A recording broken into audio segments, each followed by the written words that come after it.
Bapak Ibu yang dimuliakan Allah, pada sesi kali ini kita akan bersama-sama menyimak materi tentang kaifiah sholat dan bersuci, meliputi wudhu, tayamum, kemudian ketentuan wajib dan sunnah serta pelaksanaan sholat qashar dan jamak qashar, sebagaimana yang sudah dicantumkan di dalam jadwal.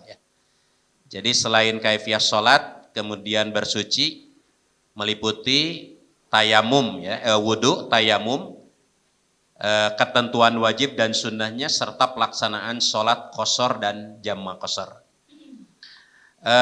Kenapa ini perlu dibahas? Tadi juga sudah disampaikan oleh Bapak Haji Jainal Bim Hajum, karena ini sangat penting ya. Jadi hal-hal yang sangat penting dipahami oleh seluruh calon jamaah haji sebagai bekal ibadah selama nanti perjalanan haji. Kemudian juga untuk itu marilah kita simak ya, untuk mengefektifkan waktu. Marilah kita simak penyampaian materi yang akan disampaikan oleh guru kita Al-Ustadz Kiai Haji U Jalaluddin. Kepada beliau kami persilahkan. Alhamdulillah wa syukrulillah wala haula wala quwata illa billah. Asyhadu an la ilaha illallah wahdahu la syarikalah wa asyhadu anna Muhammadan abduhu wa rasuluhu amma ba'd. Fa ya ibadallah rahimani wa rahimakumullah. Calon haji, izinkan saya sebelum menyampaikan materi untuk menyampaikan perasaan. Ini pribadi, tapi saya penting sampaikan di sini. Ketika menatar di Ciganitri, kurang lebih 200 calon jamaah. Itu mereka sudah semua gembira sebab sudah punya kepastian akan pergi gitu. Tapi ternyata di tengah perjalanan berubah 100%.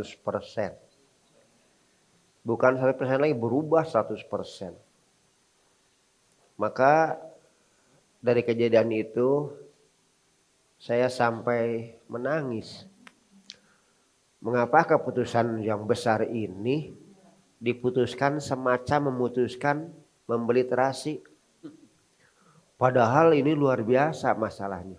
Terutama menyangkut perasaan, semangat, intikad calon jamaah.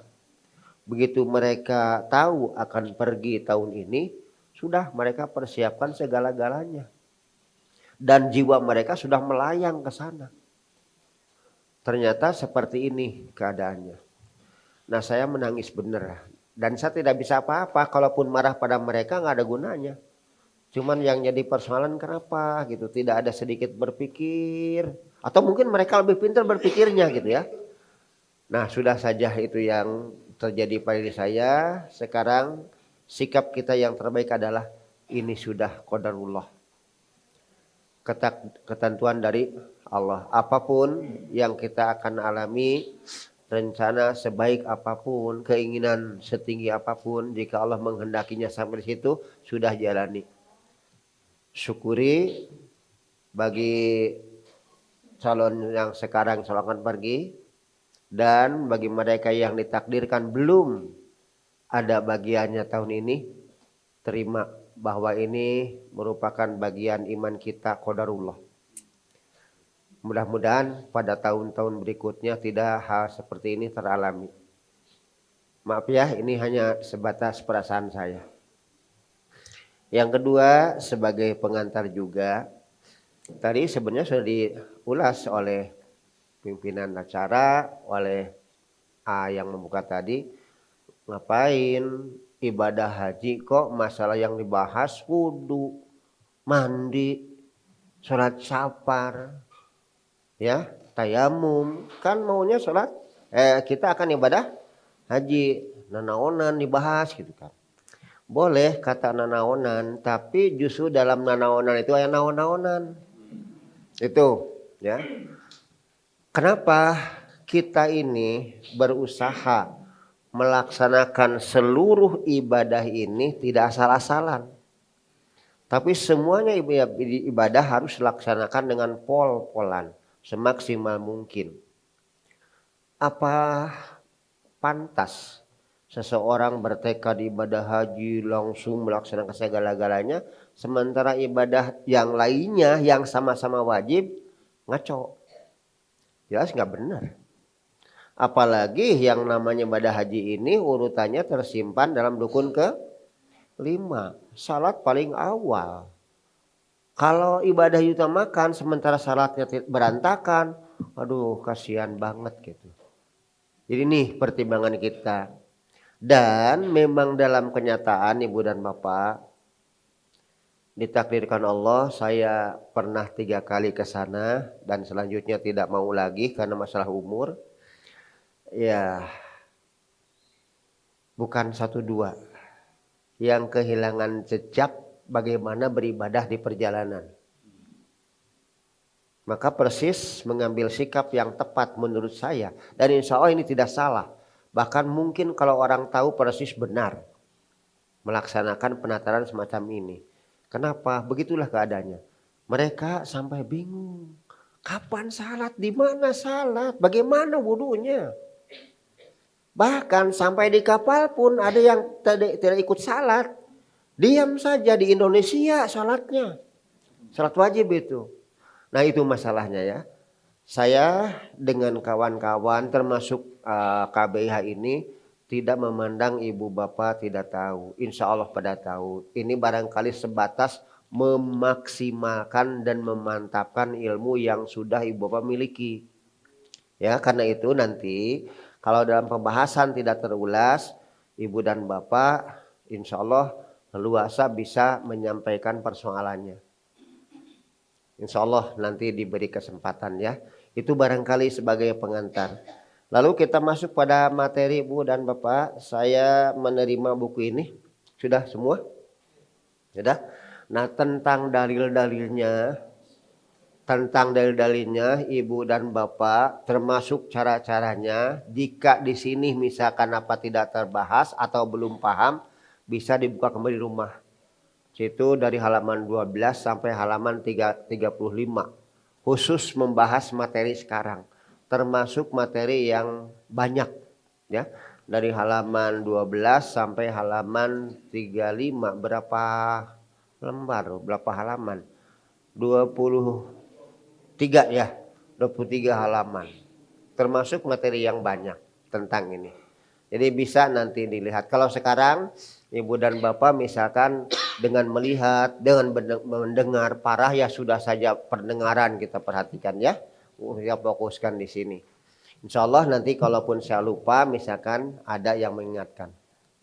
Baik Ibu dan Bapak, ini kalau saya lihat dari materi yang harus disampaikan sekarang, itu mencakup pada 1 masalah wudhu, 2 masalah mandi, 3 masalah tayamum, dan yang keempat masalah salat.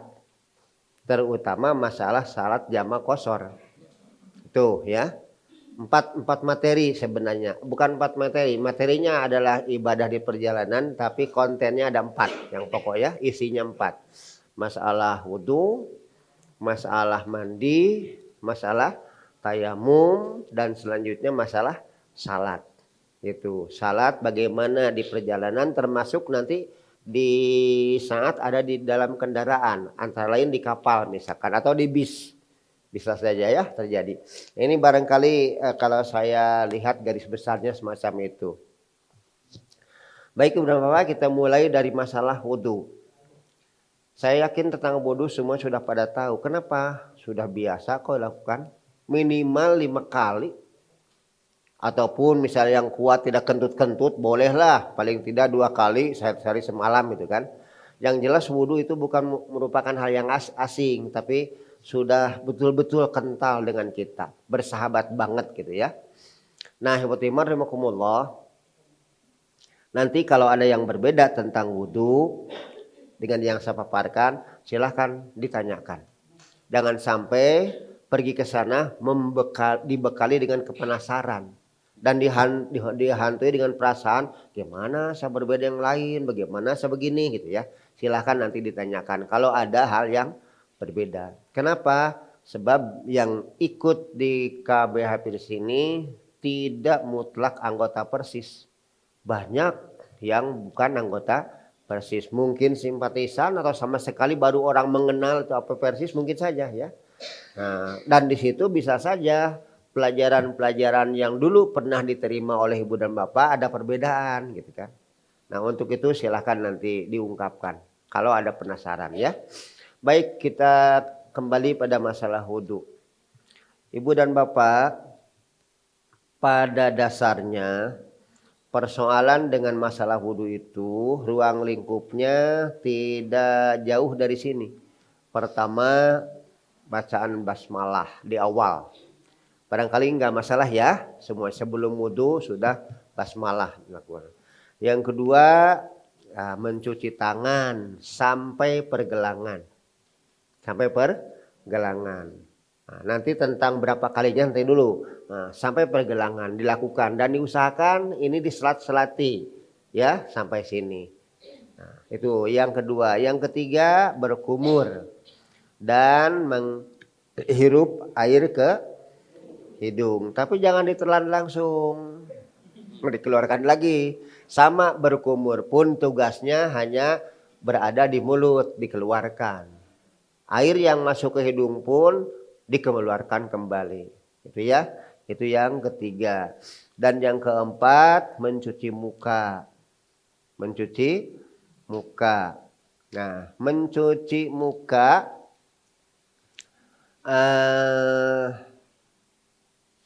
dari situ lalu mencuci tangan sampai sikut. Selanjutnya mengusap kepala. Nah, ini mengusap kepala kemungkinan nanti ada perbedaan. Saya tidak memastikan sama. Yang saya tahu seringkali berbeda. Kenapa? Sumber yang didengar itu berbeda. Silakan aja ya, jangan bingung-bingung. Kita lihat dengan dasar keterangannya itu di situ lengkap di buku ini ya. Jadi ibu dan bapak, apa yang disampaikan saya tidak semata merupakan pemikiran dan tangkap saya tidak, tapi dasarnya dalil-dalil di sini. Sehingga ibu dan bapak betul-betul jiwa tenang, oh ini dasar dalilnya gitu ya, bukan pemahaman polos. Nah, selanjutnya dari situ mencuci kaki sampai 2 mata kaki. Nah, selesai masalah itu tinggal bacaan terakhir. Bacaannya adalah syahadat. Syahadat di antara setelah syahadat diperbolehkan berdoa. Misalkan ibu bapak membaca Allahumma ja'alni minat tawwabina waj'alni minal tolihin. Cuman itu masalah wudhu dalam kondisi normal. Nah, sekarang lanjut pada persoalan berapa kali wudhu itu dilakukan dalam mencuci anggota wudhu. Ada 3 versi Bu, Pak. Wudhu mencuci anggota wudhu itu ada pertama yang hanya 1 kali. Dari awal tangan sampai kaki pun hanya 1 kali. Itu hadisnya ada. Itu mungkin kita tidak pernah atau yang pernah pun jarang melakukan ya. Rata-rata yang 3. Itu yang jelas 1 kali ada. Yang kedua 2 kali. Ya. Cuci tangan 1 kali, 2 kali. Ini 1 kali, 2 kali. Selesai sudah. Sampai kaki pun 2 kali. Yang ketiga 3 kali. Ini yang biasa dilakukan. Namun khusus untuk masalah mengusap kepala tak ditemukan keterangan yang 2 atau 3. Hanya 1. Mengusap kepala hanya 1. Gitu. Dalam hadis umum menyatakan salasan marotain, tapi tidak disinggung dalam masalah mengusap kepala. Dalam dalil yang khusus ternyata kepala itu hanya mashatan wahidah. Satu kali usapan. Gitu. Bagaimana caranya? Nanti kita praktekkan ya, gitu. Jadi ada 3 versi ya. Ada yang 1-1, ada yang 2-2, ada yang 3-3. Khusus untuk kepala hanya 1 kali. Terserah mau yang 1-1 tetap 1. Yang 2 pun hanya 1. Yang 3 pun hanya 1. Tentang apa? Mengusap kepala. Bisa ditangkap ya? Ah, pintar. Memang sudah pintar dari dulunya. Baik, kita lanjut Bu ya Pak. Perhatikan, kita misalkan mempraktekannya begini.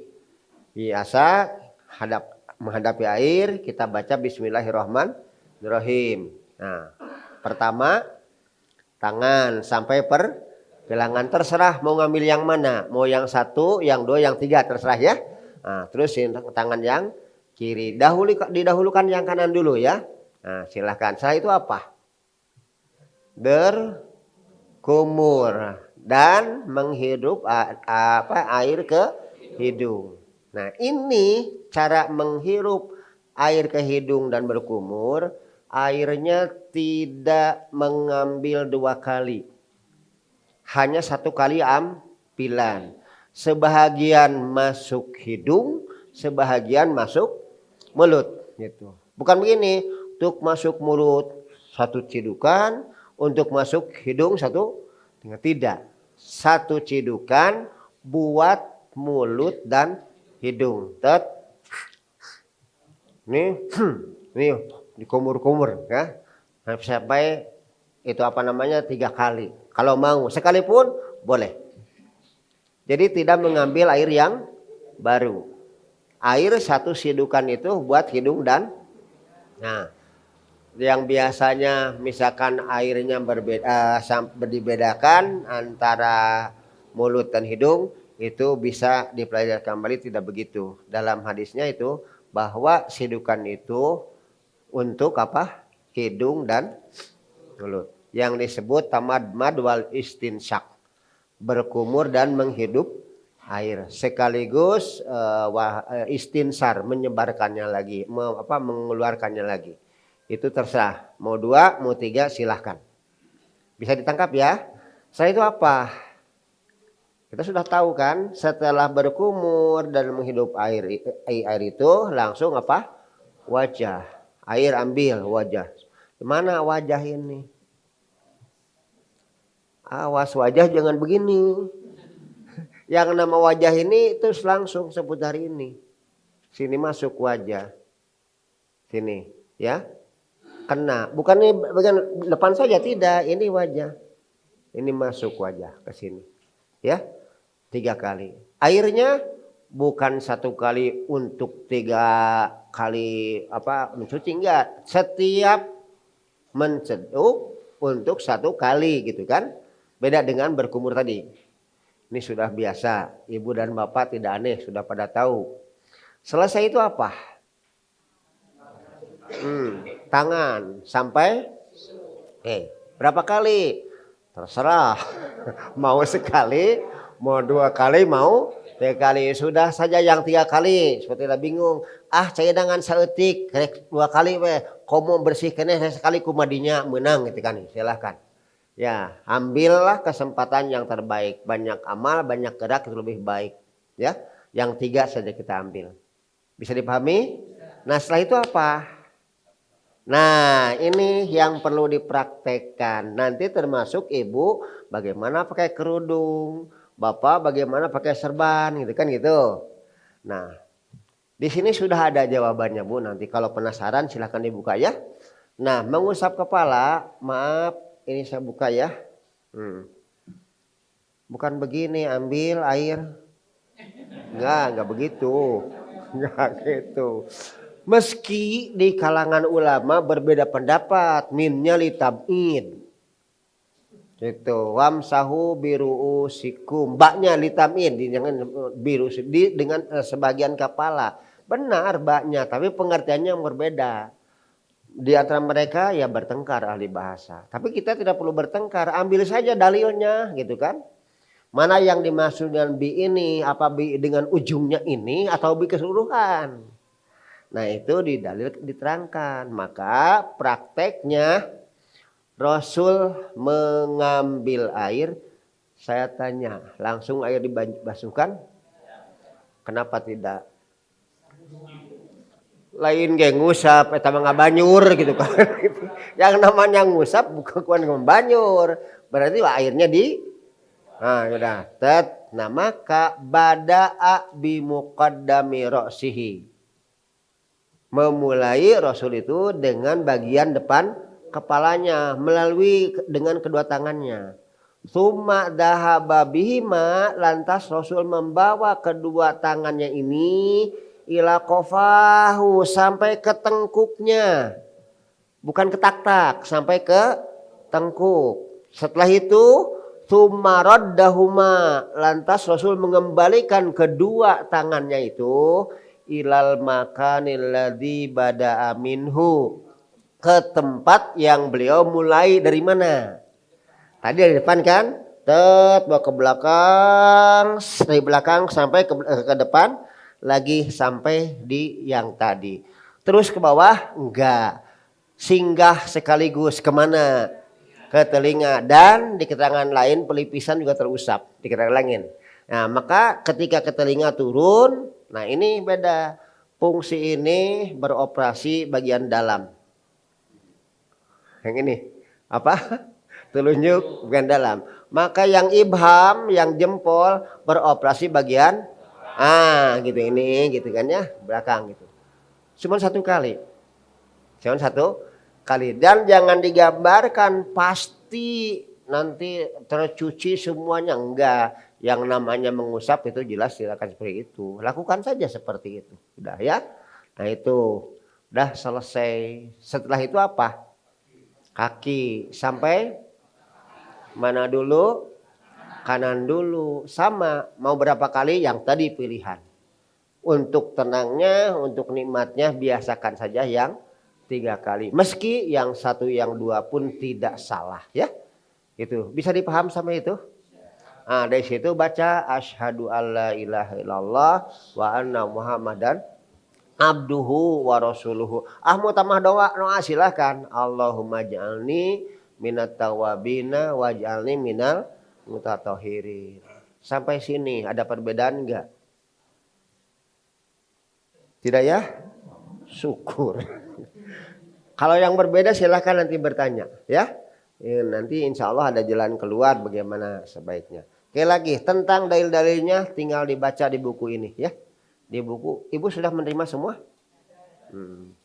Nah selanjutnya setelah beres itu yang namanya tayamum. Bagaimana wudu.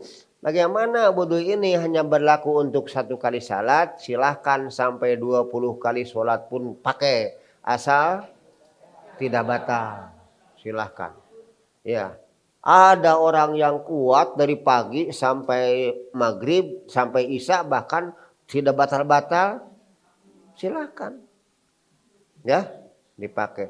Cuman untuk menenangkan diri sudahlah biasakan, misalkan setelah sebelum salat wudu. Tapi yakin nih belum batal, silakan gunakan wudu yang tadi. Tidak ada masalah ya, sudah. Nah sekarang setelah masalah wudhu, kita masuk dulu ke masalah mandi.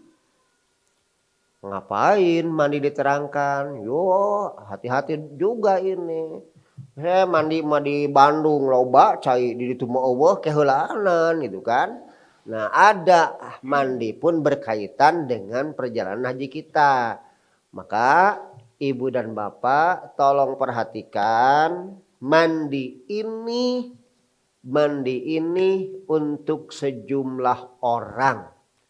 Untuk sejumlah orang. Siapa saja yang dikenakan harus mandi. Nah, siap? Pertama buat istri atau perempuan yang selesai men atau nifas. Dah tergambar? Bapak jangan berpikir Bapak tidak mengalami. Ibu-ibu Setelah selesai men atau nifas. Di situ sebelum salat diwajibkan mandi, bukan wudhu. Mandi. Satu ya. Ibu-ibu yang selesai dari men atau dari nifas. Men biasa dalam kondisi normal, nifas berkaitan dengan melahirkan. Dah. Satu ya. Kemudian yang kedua, bagi orang yang telah melakukan persenggaman persetubuhan, jima. Orang Sunda ngomongnya sapatemon. Sapatemon atau saresmi, mangga. Teu apal non saresmi teh nu kitu. Udah. Bahasa yang lumrah dalam agama sebut jima, ya. Tapi tentu dengan pasangan yang sah. Nah, bagi mereka yang sudah melakukan itu, jika akan salat harus mandi. Dua tuh ya. Ya, udah paham? Lalu dalam yang kedua ini terserah apakah dalam persetubuhannya sampai turun air, misal turun mani atau tidak. Dua-duanya harus mandi. Baru ya. Iya Bu sampai situ, bukan sebatas sampai turun. Asal bertemu itu sudah gitu. Ya. Alhamdulillah nuhun sudah ada satu ya alhamdulillah. Jadi ilmu kan bagus. Iya. Jadi mau sampai turun ataupun tidak, yang penting itu terlaksanakan. Idal taqal khitanani wa qad wajabal guslu wa illam yunsil. Bila dua hitan bertemu wajiblah dia mandi meskipun tidak turun, tidak keluar air itu, ya. Bisa ya? Nah, ini yang kedua. Yang ketiga, bagi yang mimpi. Mimpinya jangan diartikan mimpi dikejar orang gila, bukan. Mimpi dalam yang tanda petik tadi berkaitan dengan masalah jima. Yang mimpi. Yang mimpi. Catatan, bagi yang mimpi ada syaratnya memang kalau keluar. Kalau mimpi sebatas tanpa keluar tidak perlu mandi. Kalau bersetubuh ya keluar atau tidak harus mandi. Bagi yang mimpi bisa saja ibu nanti di sana mimpi bapak. Justru yang bertanya ini perempuan. Pada Rasulullah Allah tidak malu mengenai hak. Innallaha la yastahi minal hak. Bagaimana kalau seorang perempuan misalkan mimpi apakah wajib wudu? Wajib mandi. Terus mengatakan iya. Apabila kamu melihat air. Artinya kalau tidak sampai keluar air sebatas mimpi tidak perlu. Bisa dibedakan? Syukur. Berapa tadi? 3 ya? 3. Yang keempat, nah ini kaum bapak, ibu tidak, punten bu. Tadi kayak ibu jahil, bapak ditinggalkan. Sekarang kaum bapak,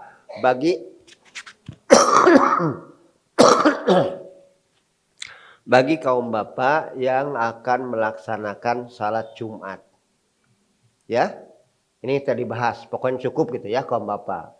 Nah, ketika haid bapak tidak ikut, ketika Jumatan ibu berhenti, selesai, tong sisirikan, udah ada bagiannya. Kaum bapak sudah lakukan sebelum salat Jumat mandi.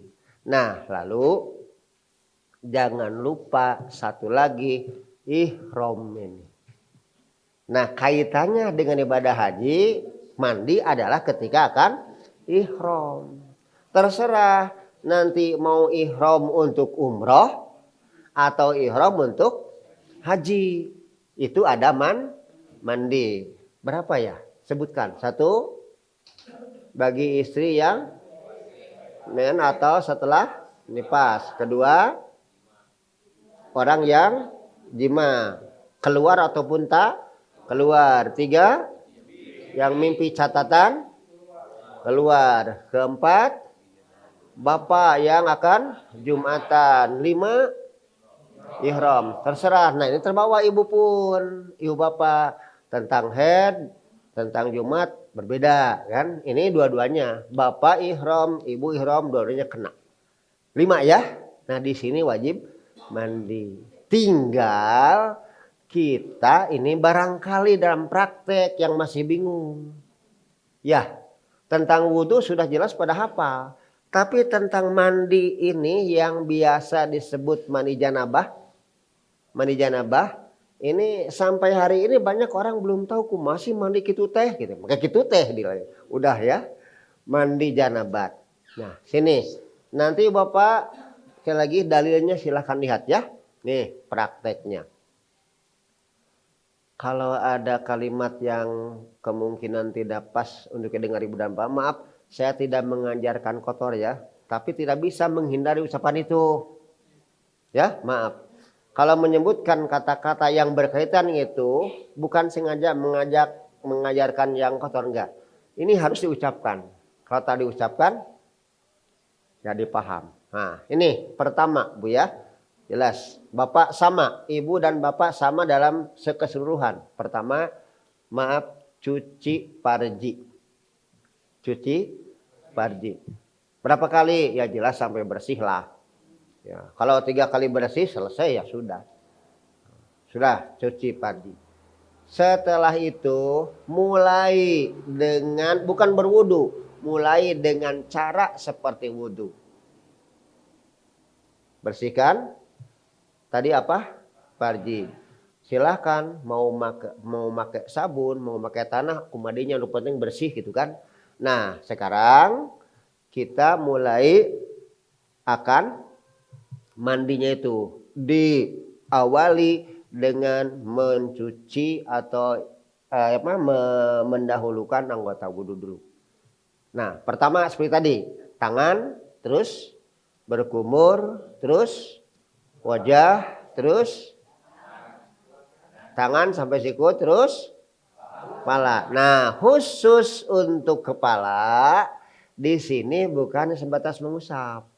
Untuk kepala sampai basah. Sampai dikira semuanya sudah merata ke sini. Jadi bukan sebatas itu. Tidak. Khusus untuk kepala berulang kali sampai kita yakin semuanya sudah kena. Pori-pori ini kulit sudah kena air, sudah basah. Bisa dipaham ya? Itulah sebabnya saya katakan bukan wudhu. Ya, berbeda kan? Kalau tadi hanya mengusap ini lain. Di kepala sampai jangan di banjur, jangan Pak, jangan di banjur. Ambil air, udah buang, terus sap seperti tadi, diulang bawa, jangan dibuang lagi langsung. Untuk selanjutnya bukan diusap lagi.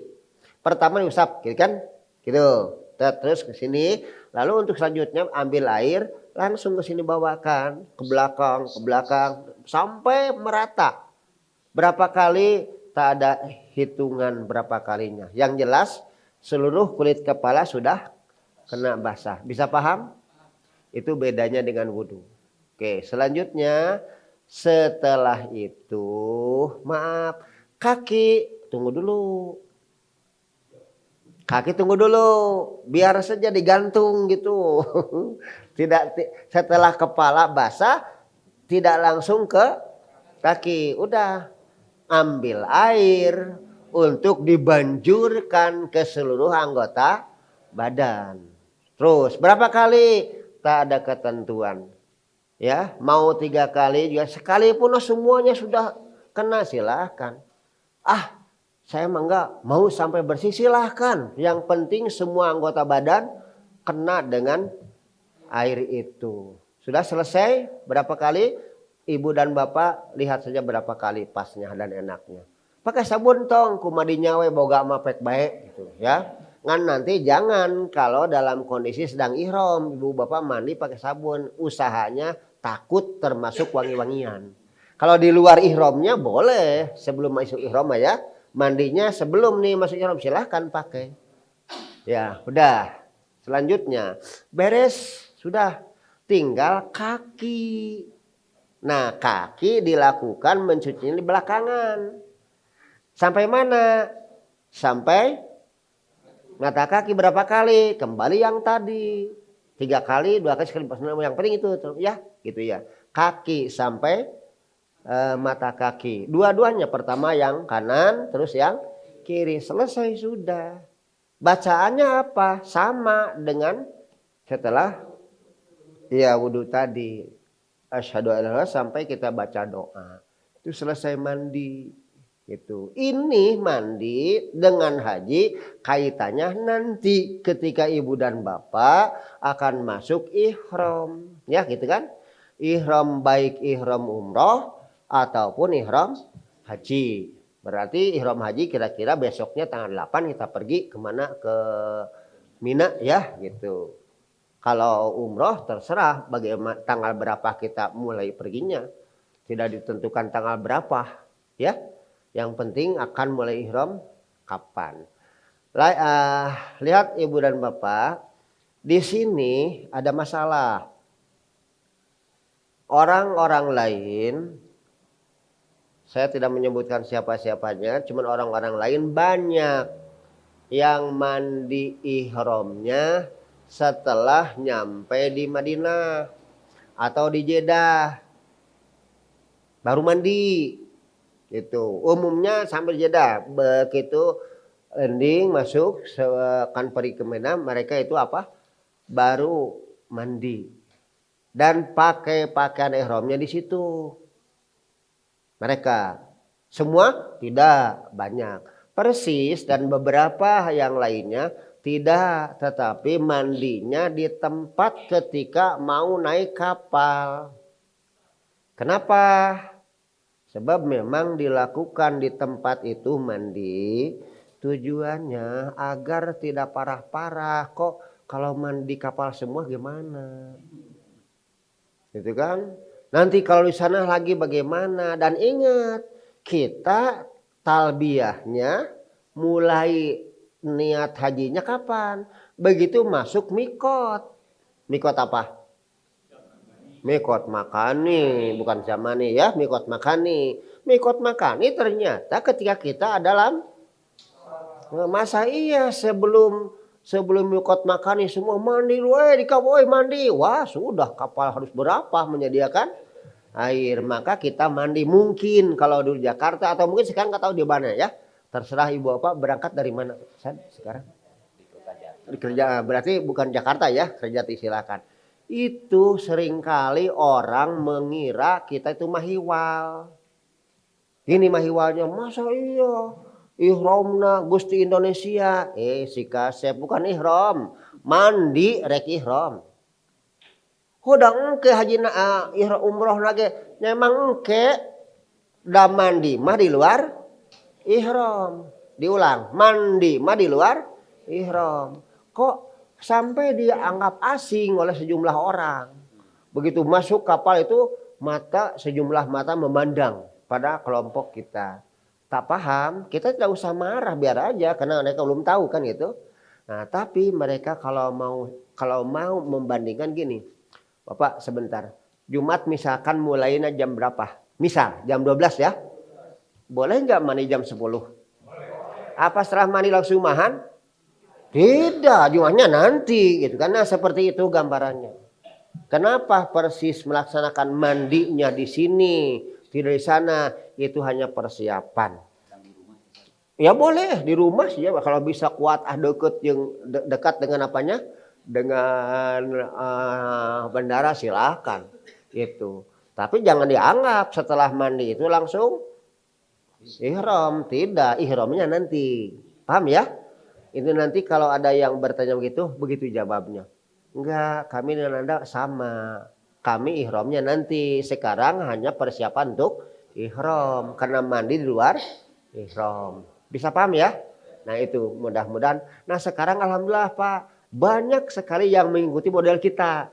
Kalau sekarang. Insya Allah ini Ustaz Ino sering mengalami. Saya saja 3 kali perubahan banyak. Ada yang ikut kita dari sini. Gitu. Tapi masih juga banyak yang langsung nanti ketika di Jeddah baru mandi. Kita tidak usah.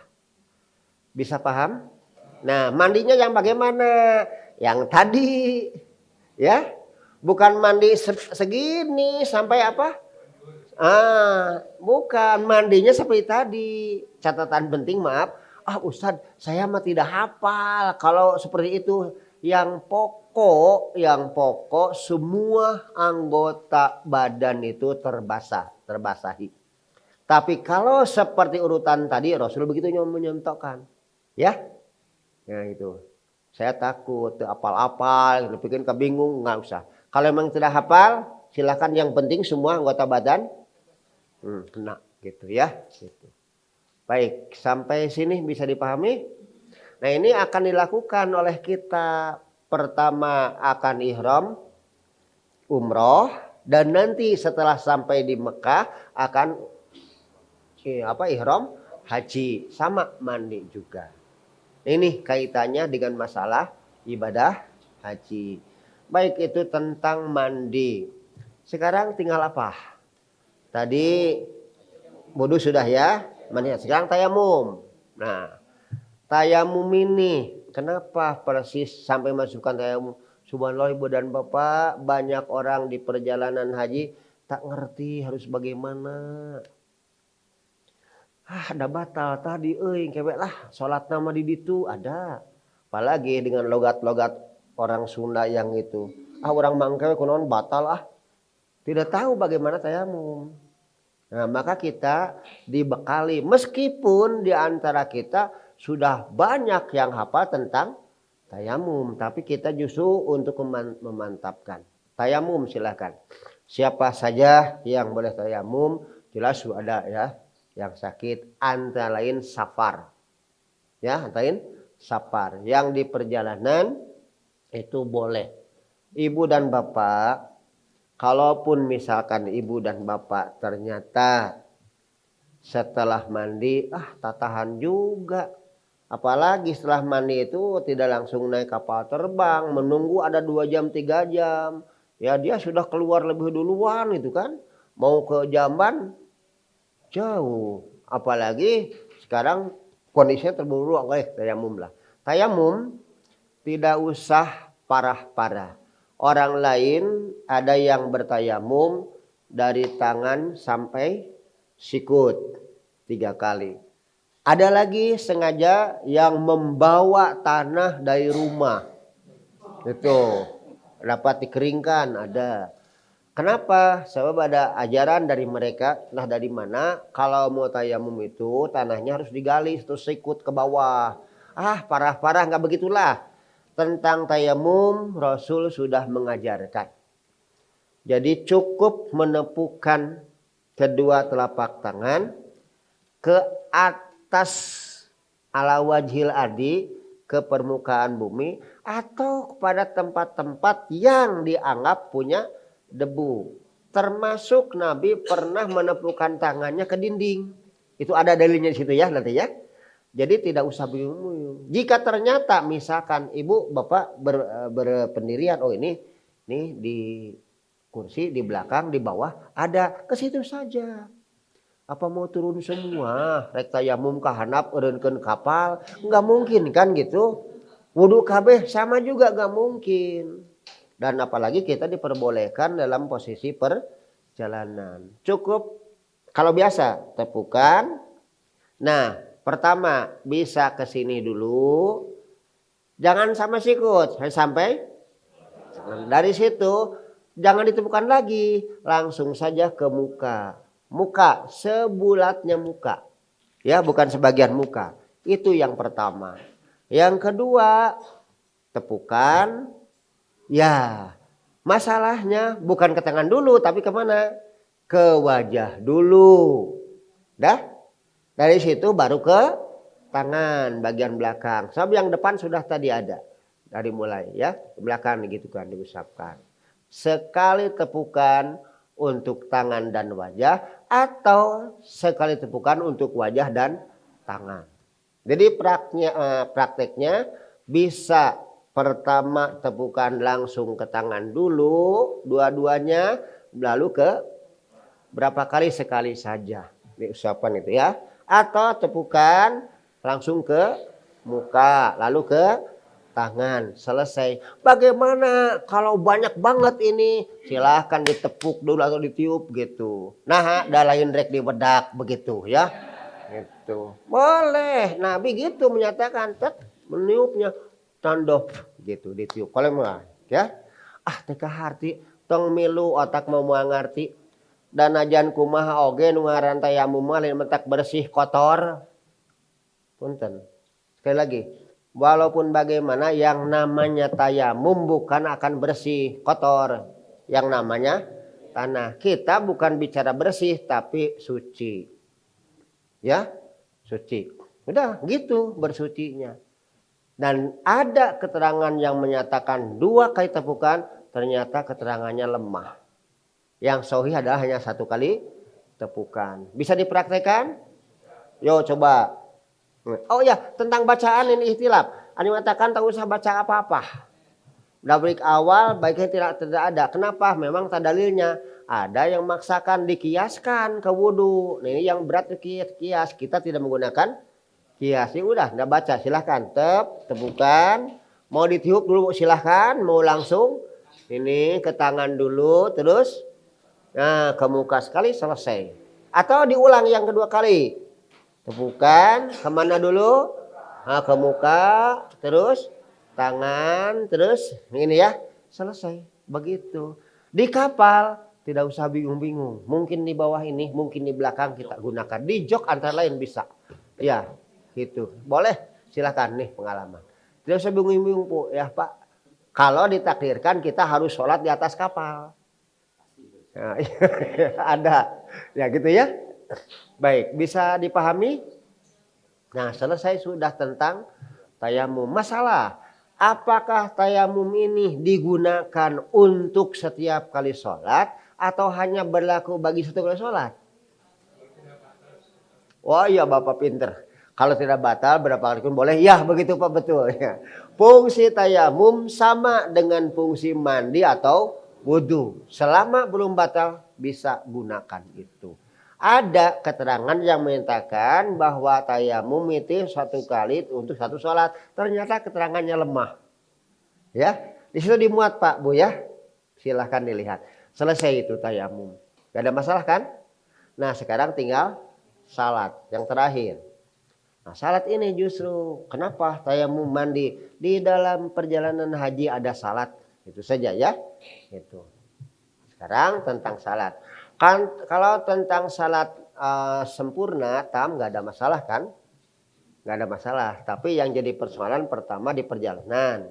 Yang kedua sekarang di atas kendaraan. Nah, dalam perjalanan mengenai salat itu kita bicara saja jamak qashar.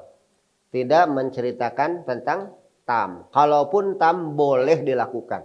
Meski dalam perjalanan. Kenapa? Sebab qashar bukan merupakan mutlak wajib. Hanya merupakan kebolehan rukhsah saja ya, kelonggaran. Nah, iman ketika kita salat, taruhlah salatnya dalam posisi bukan di kapal dulu, tapi masih di tempat. Mungkin di tempat sebelum pergi di Kertajati. Di Kertajati kita kan sudah merasa itu kan, sudah merasa sapar. Atau nanti setelah nyampe ke Mekah, Madinah itu sapar. Boleh. Dalam posisi bukan di kendaraan. Lakukan seperti biasa tetapi 2 rakaat. Tetapi 2 rakaat bagi yang 4 rakaat. Awas. Lakukan sholatnya 2 rakaat bagi yang 4 rakaat. Bagi yang 2 rakaat sudah tidak ada masalah. Bagi yang tidak rakaat 3 rakaat jangan dikorteng 1 rakaat setengah, jangan. Yang ada hanya zuhur, asar, isya. Ketika mengurangi rakaat dari 4 sampai 2 namanya qashar. Namanya qashar. Ketika sempurna namanya tam. Dah qashar. Kenapa kok dibedakan dengan jamak? Beda. Ada qashar saja, ada jamak saja, ada jamak qashar. Nah sekarang tentang jamak. Tentang jamaknya persoalannya tidak perhitungan dengan qashar dan tamnya. Kalau jamak sudut pandangnya dilihat dari sisi waktu. Yang seharusnya dilaksanakan dalam 2 waktu masing-masing. ini laksanakan dalam satu waktu. Terserah duhur dan asar. Misalkan di jamak tapi tam. Nah, di duhur dulu, asar ditarik. Sudah selesai sholat duhur, lalu qomat, lalu asar. Atau di asar dulu, biasa setelah adzan. Nah, setelah itu laksanakan qomat lagi. Dilakukan sholat duhur. Atau sebaliknya, duhur dulu terserah, itu di dalam urutan berbeda pendapat. Kita yang jelas hanya menyoroti di sisi waktu. Bisa dilakukan di awal waktu, di duhur, atau diakhirkan di asar. Sama antara maghrib dengan isya seperti itu. Bila disatukan dua sholat dalam satu waktu, yang awal atau yang akhir, namanya jamak. Sekarang sudah tadi qashar. Selain itu qashar pun sekaligus dijamak. Ya bilangan rokaatnya dari 4 jadi 2. Ya dari sisi waktunya dari 2 jadi 1 waktu, itu namanya jamak. Jadi ada istilah jamak qashar. Umumnya kita di perjalanan mengambil jamak qashar. Mengambil jamak qashar. Jamaknya mau takdim silahkan, mau takhir silahkan. Caranya udah, misal kita sholat duhur dulu. Setelah adzan biasa qomat. Dilakukan 2 rakaat, salam. Setelah salam tidak ada wiridan. Tidak ada wiridan, langsung qomat lagi. Dan setelah itu beres juga tidak ada wiridan. Baik di tengah atau setelah salam tidak ada wiridan, ditinggalkan. Lam yusabbih, silahkan di bukunya lihat nantinya. Tidak membaca tasbih subhanallah yang seterusnya, enggak ada. Bisa ya? Nah itu namanya qashar. Iman, kita nanti dipandang orang ngedul, orang persis mah di qashar nahaonan sejauh-jauh di Bandung kadi kapan boga waktu. Lain gitu. Mau punya waktu mau tidak, ini dalam perjalanan. Nabi pun selama di Mekah di qashar selamanya, padahal lama itu, berapa hari berada di Mekahnya. Sudah, bukan masalah tiba di tempat atau di perjalanan, bukan. Sedang dalam perjalanan, silahkan. Gitu ya. Tidak usah lihat kiri kanan, kita lakukan seperti itu. Itu jamak qashar. Udah ya, jamak sudah, qashar sudah, tam sudah, kemudian jamak qashar sudah. Kalau jamak qashar, yah di qashar ya di jamak, atau yah di jamak ya di qashar. Bisa paham sampai ini? Nah, itu dalam posisi di tempat. Tinggal terakhir di perjalanan dalam kendaraan. Gimana? Terutama di kapal. Di kapal tentang tayamum sudah, tinggal salat. Qomatlah ada. Biasanya ditunjuk oleh yang menunjuk itu, kalau dulu apa namanya sih? Ketua kloter atau pembimbing utama. Kita akan sholat sekarang. Dikomandokan gitu kan, sudah masuk nanti. Biasa ada yang adzan dulu. Itu oleh si kru kapal dikasihkan. Nah, dan biasanya si imam itu kalau ada imam suka disuruh ke depan ke bagian kepala kapal. Kenapa? Sebab di belakang makmum kan. Misalkan yang akan jadi imam itu ada di mana? Di depan, makmum di sekarang posisi imam di belakang adanya, makmum depan. Terpaksa imam disuruh dulu. Biasanya di depan di kepala kapal itu imam. Bagaimana sambil berdiri? Silahkan kalau bisa. Silahkan kalau bisa.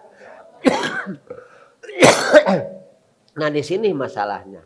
Maka berlakulah kaifiat sholat di kendaraan.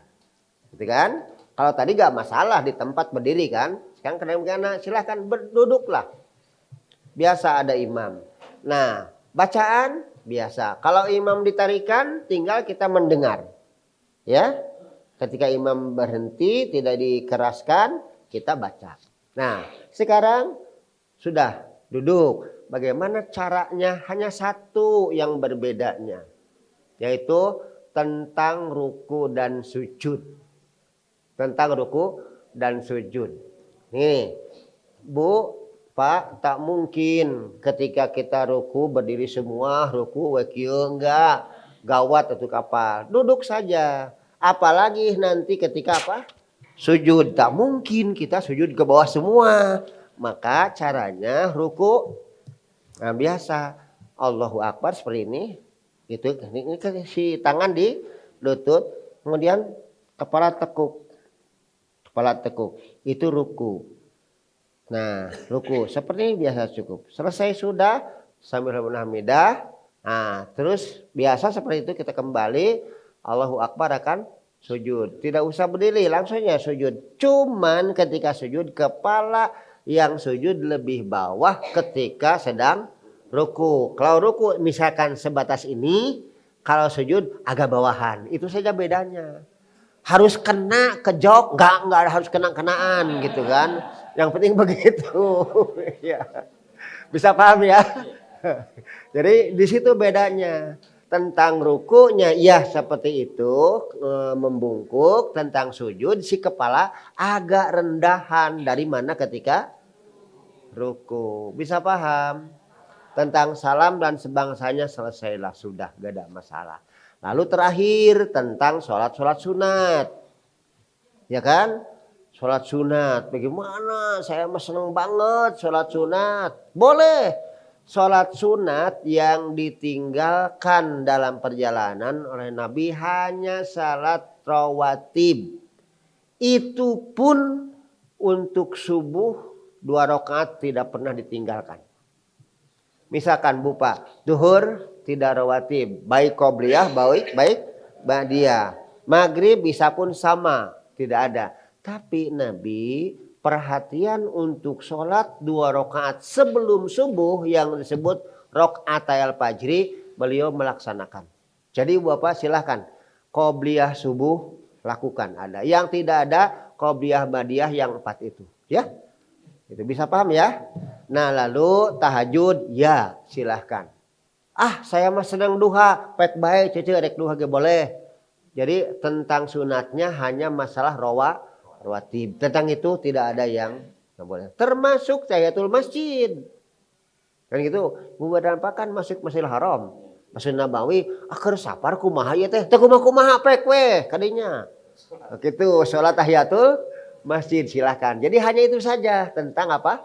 Salat rawatib itu pun selain subuh. Qobliyah subuh. Sudah selesai. Ustaz Dino jam berapa sekarang? Ustaz jam berapa? 9:15. Kalau Ustaz Dino? Oke, masih ada betul. Pas. Jadi saya dikasih waktu jam 8 berakhir jam 10. Ini untuk paparan sudah selesai. Tinggal silahkan barangkali kalau ada yang mau diobrolkan. Silakan Ustaz. Kami haturkan jazakumullah khairan kepada Al-Ustadz yang telah menyampaikan materi sekitar bersuci ya, toharoh dan sholat. Sebagaimana tadi sudah disampaikan juga ada 4 bahasan secara garis besarnya ya. Pertama adalah wudhu, kemudian mandi janabat ya, kemudian tayamum, dan yang terakhir barusan adalah sholat. Ibu bapak yang dimuliakan Allah, barangkali sudah disimak tadi apa yang sudah disampaikan, maka sesi yang kedua kita akan masuk kepada tanya jawab ya. Silahkan dari bapak atau ibu apa yang tadi sudah disampaikan, ada yang perlu ditanyakan kepada Al-Ustadz. Baik, yang pertama dari Bapak dulu ya, silakan. Oh banyak, silakan. Banyak ya. Yang pertama dari belakang dulu Bapak, silakan. Ya. Salino bias, Salino. Oh, eta sok. Saya Ini dia mangga.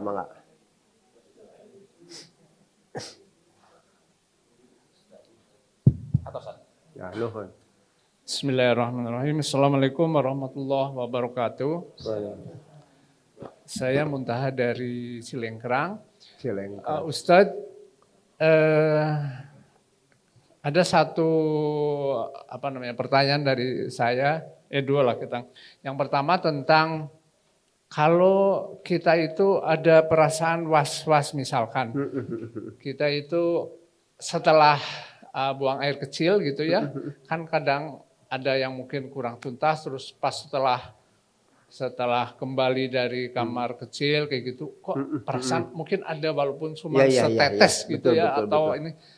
Itu padahal kita udah wudhu, itu gimana itu? Apakah Bagus. kita harus wudhu lagi atau dan juga kan nggak mungkin dicek itu bener nggak netes atau enggak segala macam kan susah itu. Nah itu Bagus. itu gimana gitu. Bagus. Terus yang kedua adalah waktu tadi untuk urutan mandi ya, saya tadi ada yang kelewat.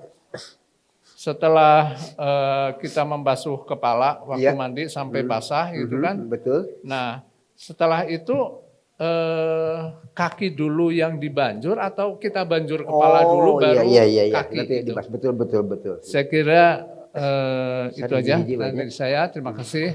Assalamualaikum warahmatullahi wabarakatuh. Enggak, Ustaz. Terima kasih. Ibu dan Bapak, sengaja satu-satu. Pertama agar masalahnya jelas. Yang kedua kemungkinan yang akan bertanya masalahnya sama gitu kan. Boleh ya, satu-satu saja ya. Baik, gini Bu Pak. Sebelum saya menjawab, Pak siapa tadi namanya? Pak Muntaha. Wah hebat. Indah sidratil muntaha indaha can. Wah subhanallah. Bagus ya. Wah, terima kasih Pak Muntaha.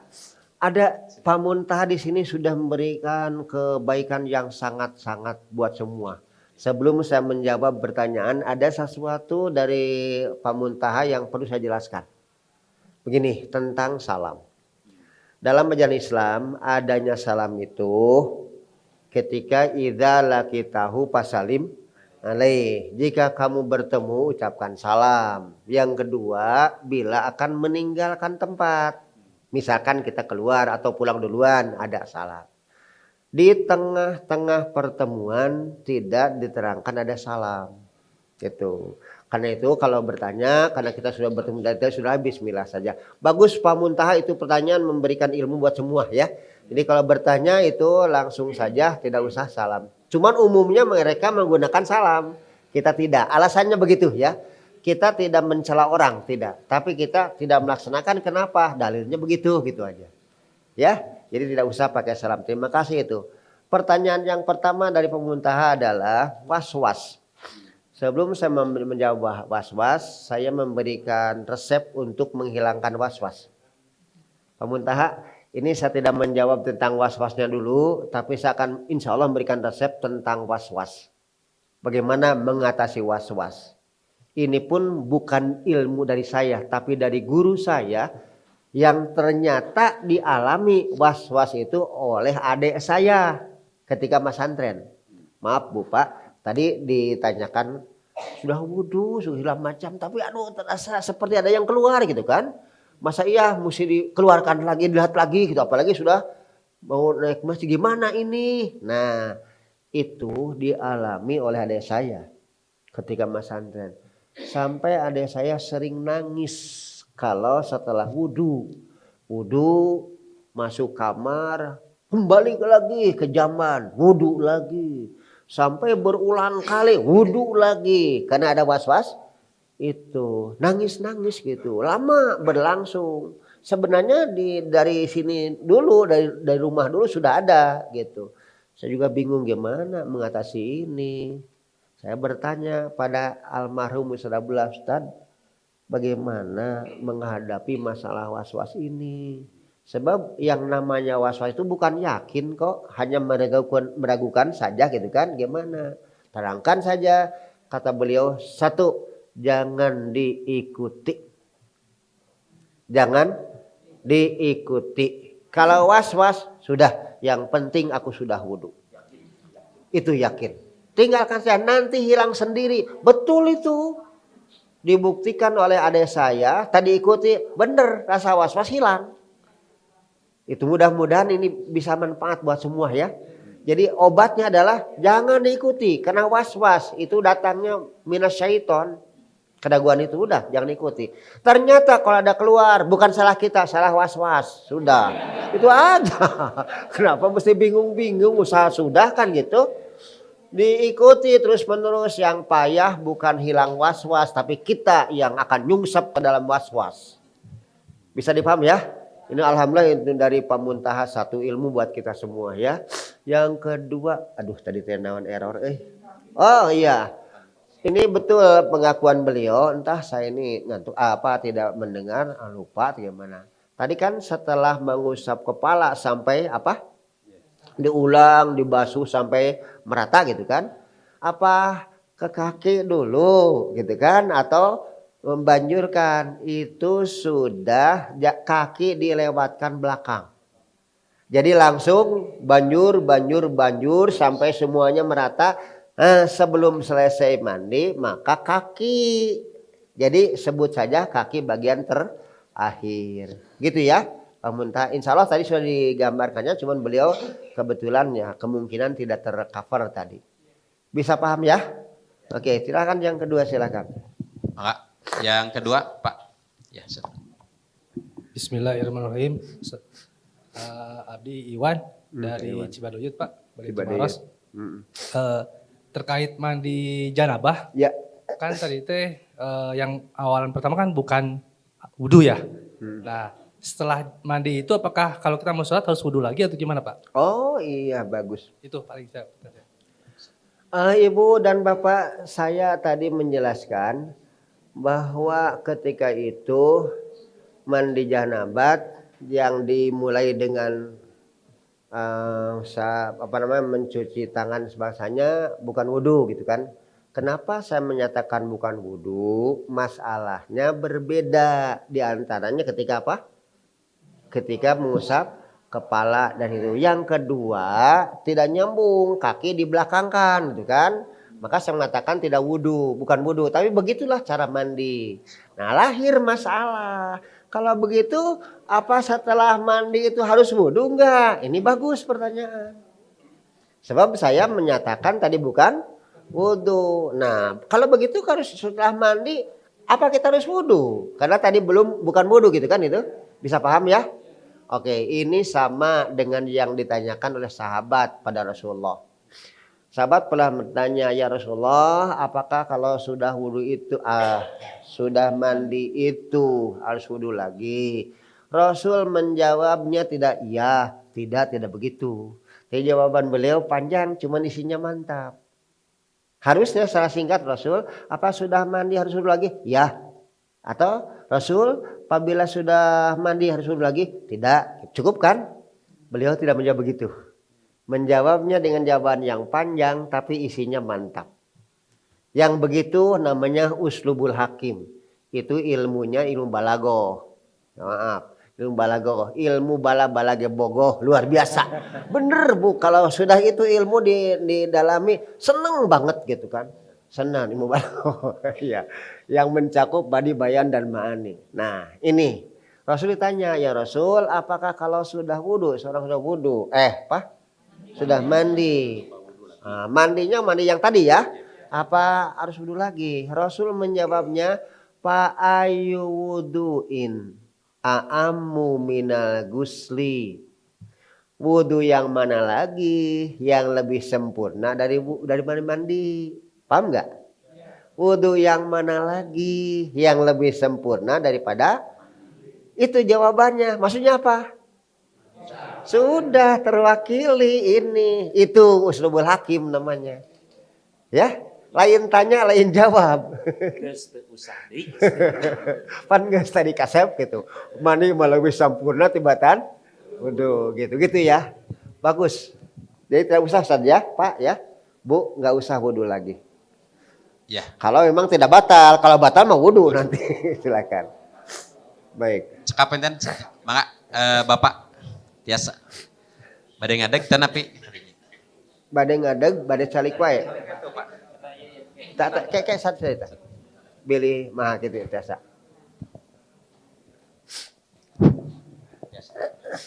Atur nuhun Ustaz. Iya bangga. Masalah wudu. Tadi disebutkan sekali, 2 kali, 3 kali. Nah, tiasa Nu sapali sekali, Oh. sapali dia 2 kali. Sering keterangan. Ya. Kayak eta. Kedua, masalah sholat di kendaraan. Kamana kiblatna? Oh ya tadi tidak terkapar, betul. Hatur nuhun gitu. Bagus. Mangga, Ustaz. Ya, ini pentingnya ada pertanyaan. Bapak, Ibu, Bapak punten. Luncat. Asli dia beta. Mohon. Bapak sebentar ya. Mohon maaf dulu, ini diri saya nih. Khusus untuk Bapak. Pak namanya siapa? Pak Ijat Sudrajat. Pak Ijat Bojong Soang. Maaf, saya bertanya Bapak berapa tahun sekarang? Subhanallah. Ibu Bapak maaf, saya bertanya seperti itu bukan tidak ada makna. Justru saya ingin menyatakan makna yang dalam. Bapak, saya ikut berdoa bahwa Allah memudahkan masalah tidak hanya untuk orang muda. Siapapun Allah berkehendak, insya Allah gak ada masalah.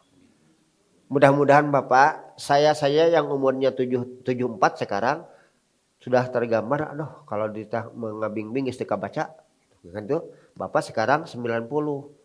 Lahawala Pak, kami berdoa mudah-mudahan, bukan hanya untuk Bapak, semuanya mudah-mudahan lancar ya, gitu. Jalan saja, lahawala. Bahkan insya Allah kalau Allah nakdirkan tongkat pun nanti tidak ikut-ikutan, mudah-mudahan, ya gitu. Itu untuk Pak Irja ya.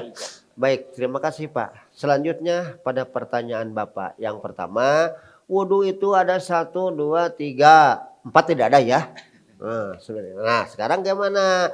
Kalau prakudi kolaborasikan, ada yang 2, ada yang 1, ada yang 3. Dasarnya boleh. Tapi pertanyaan apa-apaan gitu. Kan gitu. Dasarnya boleh gitu. Cuman masalahnya apa-apaan gitu. Itu saya sudah ya. Boleh. Tidak. Kenapa? 1 sih ada. 2 ya ada. 3 ada. Cuman apa-apaan. Ya gitu ya. Boleh Pak ya. Kalau kebetulan misalkan lamun kabeh 3 ya caina teh cukup. Heug we 2 ieu mah. Eta mah da enteng hiji da saeuna saeutik boleh lah. Ya gitu ya. 1 boleh. Yang kedua pertanyaan tentang kiblat. Ini pentingnya pertanyaan. Tadi saya terlewat menerangkan kiblatnya. Nih Bu Pak. Tentang kiblat ketika berkendaraan. Persoalannya Nabi sudah menyatakan lebih dulu daripada pertanyaan Bapak. Bahwa ketika sholat dalam kendaraan. Yang pertama kita usahakan wajah menghadap kiblat. Yang pertama takbirnya kiblat. Wah tapi sulit. Kita majunya ke sana kiblatnya ke sini bagaimana gitu saja. Gak sebisanya bagaimana. Begitu setelah takbir selesai, lantas si kapal atau unta atau siapa, terserah mau mobil kereta api, arahnya lain, tidak usah pelit-pelit, nggak usah, tetap saja ke arah si kendaraan itu maju.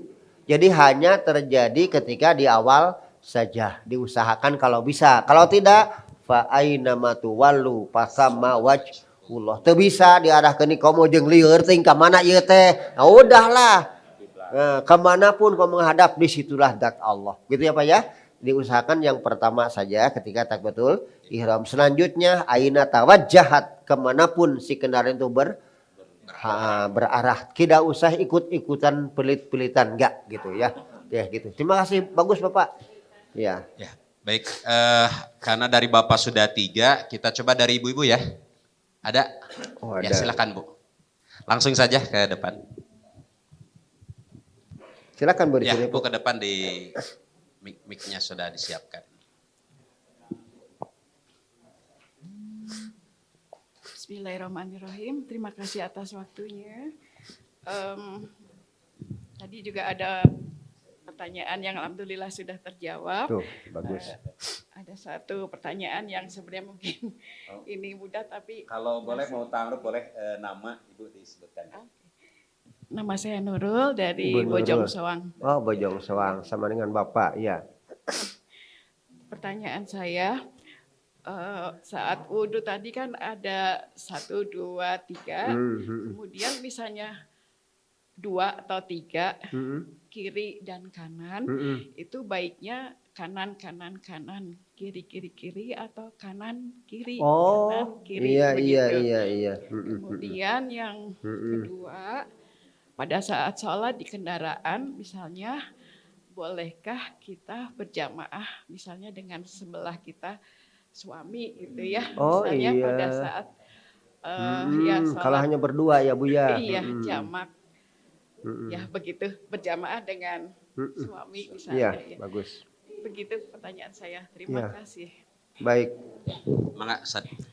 Ibu Nurul, terima kasih Bu. Yang pertama Ibu bertanya, kalau jelas lah yang satu gak ada masalah, wudhu yang dua baru ada masalah, yang tiga baru ada masalah. Masalahnya apa? Ketika kita wudhu, tangan 3 kali, kaki 3 kali, mana yang lebih bagus? Tangan kanan 3 kali dulu, baru sampai kiri 3 kali. Atau gini, kanan sekali, pindah ke kiri sekali, pindah lagi ke kanan sekali, terus begitu diseling. Mana yang paling bagus?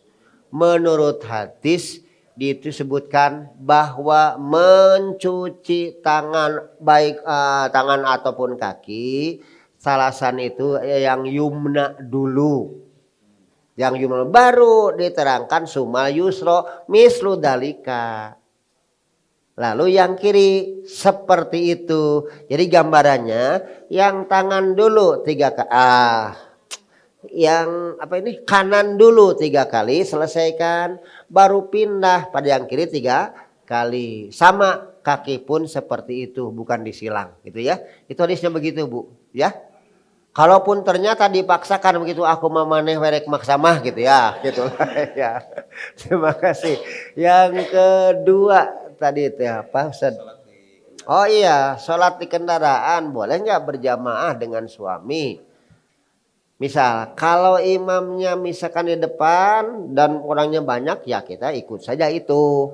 Tapi ternyata cuman berdua ini, suami dan digambarkan saja misalkan beda kloter misal ya, atau mudah-mudahan tak terjadi. Oh Yun, mudah-mudahan tidak terjadi. Kalaupun terjadi itu qadarullah ya gitu.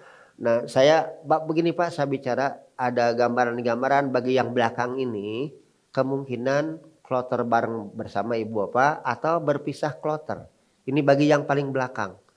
Tapi mudah-mudahan bersama satu kloter. Kalaupun terjadi sudah qadarullah saja. La haula. Inilah pentingnya penataran. Dimanapun berada kita siap melaksanakan. Gitu ya. Oke. Ibu dan bapak, jika misal berjamaah tadi sudah imam salat, tapi masalahnya bagaimana cuman berdua.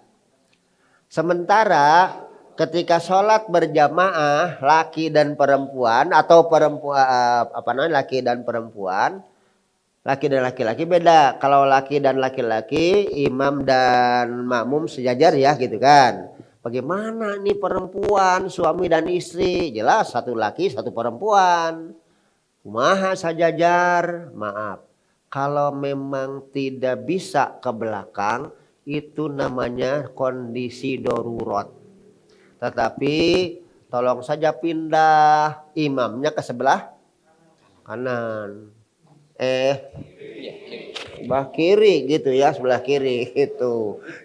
Makmumnya sebelah kanan gitu. Nah itu saja. Kecuali kalau ada yang belakang, boleh nggak tukar kursi dulu akan sholat? Ya silahkan, bagus. Kalau tidak bisa, sudah itu dalam kondisi darurat gitu ya. Itu Bu ya. Cuman jangan sengaja berbuat semacam itu. Terima kasih. Baik. Baik, selanjutnya dari Ibu dulu ada. Ya, silakan Bu ke depan. Untuk ta'aruf boleh disebutkan dulu nama dari. Bismillahirrahmanirrahim. Saya dari Ciparai. Oh Ciparai, ada juga ya 2 Ciparai terus. Ini Ustadz tentang mandi janabat. Oh iya. Seandainya sebelum ke Bandara Jatisari saya udah mandi janabat. Tapi niatnya bukan untuk ihram haji. Oh gitu. Apakah harus mandi lagi di pemondokan gitu Pak?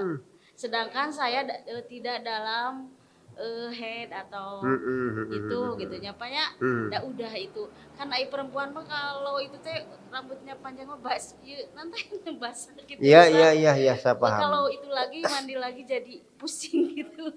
Seandainya kekuatan itu mandi janabat dari rumah sampai di bandara, seandainya mondok itu 1 hari tidak mandi janabat lagi tapi mandi biasa aja, apakah sah untuk mandi Ihram. wajib ihram Makasih. Itu, Pak. Makasih. Baik, Ibu Bapak bisa tertangkap nggak? Jadi sudah mandi janabat tapi tidak ada niatan untuk ihram gitu kan? Di imah teh geus mandi, terus kadi itu teh teu batal-batal gitu kan? Rek ka ihram oge teu batal-batal, boleh enggak tidak mandi dulu? Sebab kalau kondisinya musim mandi ya baseuh keneh ya oge gitu kan segala macam. Yo Bapak, menurut hemat saya pertama jangan lupa bahwa niat merupakan kunci segala amal. Itu pertama, pokoknya ya. Maka ketika ibu misalkan berniat bukan untuk itu hanya mandi saja tapi sudah sempurna janabat. Ternyata ini tidak lagi mau ihram, boleh enggak menggunakan yang ini? Di sini ada 2 pendapat ulama. Yang satu menyatakan tidak boleh sebab niatnya hanya untuk janabat biasa. Ihram lain lagi. Itu pernyataan beliau. Yang kedua boleh. Gambarkan saja, maaf gini alasannya yang kedua. Nah, maaf Pak, Bu, apakah ketika Bapak wudhu untuk sholat maghrib diniatkan juga untuk wudhu sholat isya? Gitu jawabannya teh ya. Itu kan sering kali gitu kan. Ketika kita akan wudhu teh sholat subuh, tapi ternyata nepi ka lohor teh batal-batal. Nah ini ada yang mengatakan boleh. Kalau saya sampai di sini jika mungkin mandilah. Tapi kalau tidak barangkali seperti ini bisa diterima gambarannya ya. Nah, yang penting sudah tersempurnakan mandi tadi. Yang paling pas adalah ada niatan untuk itu. Oke ya, terima kasih. Terima kasih kepada Ustadz. Baik Ibu dan Bapak yang kami muliakan, mengingat waktu sesuai dengan jadwal yang telah disampaikan. Hiji deui cenah. Satu lagi ya, Ustadz ya. Boleh silakan. Bang Atus. Bu Pak mohon izin satu lagi ya. Satu lagi ya. Boleh, sok silakan. Bismillahirrahmanirrahim. Nama Nahmadiani, kebetulan jadi pendampingnya Pak Ijat. Alhamdulillah. Syukur. Mungkin ada yang terlewat. Kita kan sebentar lagi, kalau masalah kita mau ibadah haji kan nggak masalah. Tapi ini yang satu mengenai mandi janabat. Nah kita sebentar lagi mandi bulan janabat? Ya, mandi wajib. Sebentar lagi kita bulan Maret kan akan melaksanakan Idul Fitri. Idul Fitri. Nah, ya. Menurut saya kan sama ya. Apakah kita harus mandi janabat sebelum kita ke lab? Iya. Di luar itu ya. Yang pertama, yang kedua. Sebetulnya saya udah mendapatkan dari tahun 94, kebetulan saya itu sapar dinas di Subang. Di sana menginap 5 hari baru pulang nih ke Bandung. Tapi dapur satu. Dapur satu di Bandung gitu ya. Di Subang alhamdulillah pujangan. Yang permasalahannya, nah tadi pada saat saya di Subang kan saya lagi sapar, kan harus tayamum, tapi saya melaksanakan wudhu saja. Gitu. Apakah itu tidak apa-apa gitu saja. Terima kasih. Bagus, terima kasih. Ini pertanyaannya. Yang satu di luar materi ya, di luar materi, yang satu dalam materi. Begini Bu Pak, sebentar lagi kita akan masuk Ramadan. Dan setelah beres Ramadan besoknya kan akan sholat Id. Pertanyaannya gitu kan, setelah beres Ramadan mau sholat ini tuh apa juga harus mandi janabat gitu ya? Jawabannya tidak ada keharusan. Mau mandi seperti itu silahkan, tidak pun hanya sebatas wudhu boleh. Ya, itu. Terima kasih. Yang kedua ini kaitannya dengan materi kita. Ketika tugas di mana? Di Subang. Beberapa hari selesai. Katanya dapurnya cuma 1. Kalaupun 2 boleh jika benar-benar mampu lah ya. Gitu. Ibu dan Pak sebentar ya. Nah. Bagus, saya paham. Sehingga paham.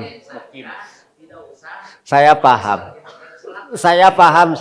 Maksudnya paham bukan menonjolkan dapur satunya, bukan. Masalahnya ketika ada dapur 2 kan itu bukan nyaba lagi gitu kan, itu masalahnya. Terima kasih Bapak. Nah ini persoalannya selama di Subang sewaktu-waktu ya tayamum. Sewaktu-waktu wudhu. Boleh enggak ketika safar wudhu? Jawabannya bukan masalah wajib dan haram. Di ketika safar dan air itu ada, bukan wajib tayamum, boleh tayamum. Artinya silakan mau wudhu mangga, mau tayamum mangga. Kalau ngambil tayamum berarti mengambil rukhsah gitu ya. Enggak sah saja, enggak jangan ragu, sudah sah meskipun dengan wudhu. Bisa paham teman-teman? Mudah-mudahan materi ini meskipun tidak hafal bisa diterapkan ya. Dan insya Allah mudah-mudahan Ibu dan Bapak lebih tegar, lebih yakin untuk berangkat ibadah, tidak lagi diganggu dengan gangguan pikiran ya. Mudah-mudahan. Ya, sekian. Terima kasih. Wassalamualaikum warahmatullahi wabarakatuh. Ustaz.